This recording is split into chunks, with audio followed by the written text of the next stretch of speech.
TV, television gangonde ten. Golle Fulbe TV, nata ke golle moddude. Jogiten Fulbe TV, television gangonde ten.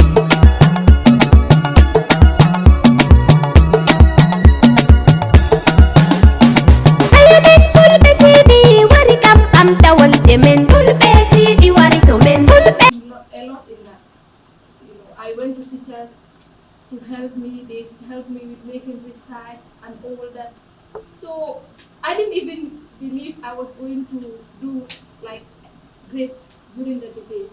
So when I contested in that, I was able to win because I remember some of the words that I said. I said even the monkeys are looking for money, and the other debate was the town is better than rural areas are better than urban areas. I was also a part of that. I said even the monkeys are rolling to the town because it is better for them. So those were some of the things that motivated me. And also I have parents that support me, they encourage me. Whatever I want to do, when I talk to them, they advise me to believe in myself. Even if they know that it is going to be something difficult for me, as long as I want it, they encourage me to do it. And that is really important. Also, I know that we live in a society where sometimes if you don't have confidence in yourself, it is difficult for you to grow. It is difficult for you to get to where you want to get to. So these are some of the things that motivated me. And then I said, I need to step forward and then be confident in myself. It's not easy though, but with determination and passion for it, you will be able to do it. Yeah. I believe we are all confident in one way or the other. Yeah. Thank you. Any other question? Yes, I have one. Can you tell us what is the hardest leadership decision you have ever made? The hardest leadership decision that I made, I think is recently when we are young people. You need to know National Youth Parliament when we are facing issues with our rent, our space. So we have to decide on either to vacate the building or to give one side of the building. That was not something that I really wanted. Because I know many people were against my leadership. And I just came and found that that situation there, that financial crisis there. So I first asked myself, if we decide to vacate this premises, some will be like, okay, you see, we said she will not be able to do anything in this leadership position, and that happened. She just took up the mantle of leadership within a month or two. Now they left their office. So giving out one side of that building was one of the toughest decisions that I made in my leadership journey. Thank you for those questions. Any other person have any question or comment before we move to the next speaker? What are your future career goals?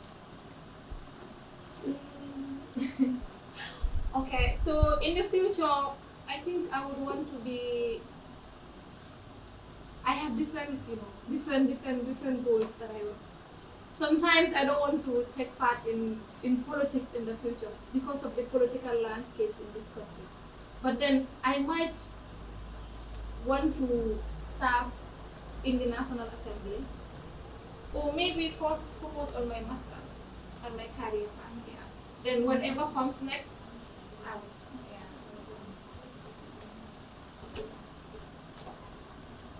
Thank you. Yeah. Yes, Madam Speaker. Recently, we've experienced many young people venturing into leadership arena, and if they are given the opportunity to showcase their leadership competency, at the end of the day, they fail. What are the things that lead to that failure, and how can you avoid future failure? This one. So I believe sometimes young people, we want to hold. Sometimes people don't preach what they don't practice what they preach. We've seen young people, they are right. They will come out and say everything about the government. Not only young people, we've seen people in this country. They say things about the government. But if that same government decides to give them a position, they keep muted. They will not say any other thing.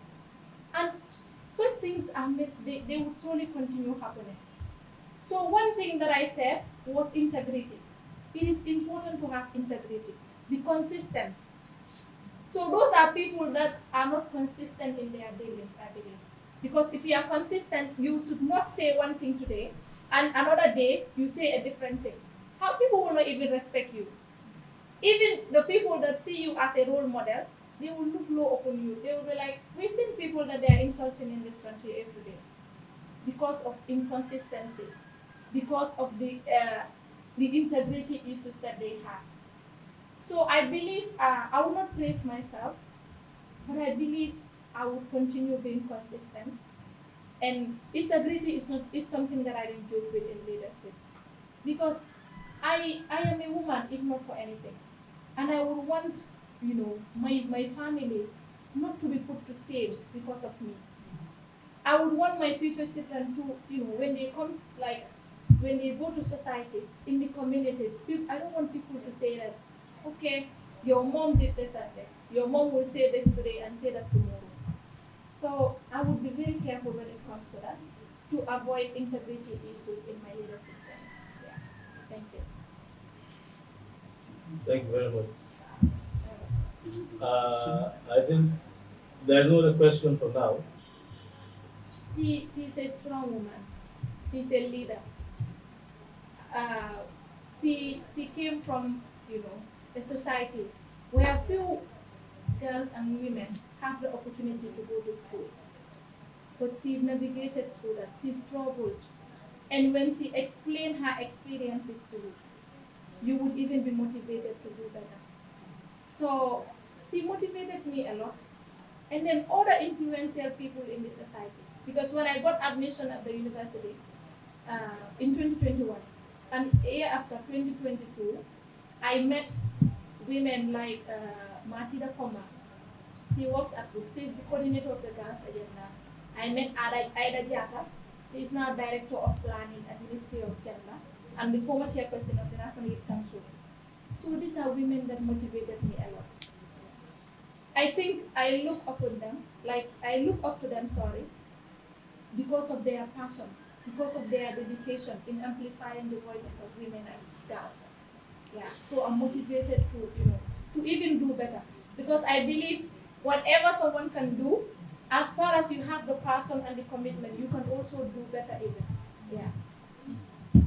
Thank you very much. Let us give a round of applause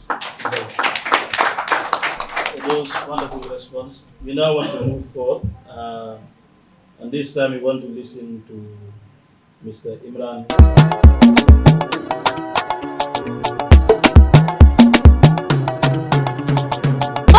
Fulbe TV la take golle moƴƴuɗe jogiɗen Fulbe TV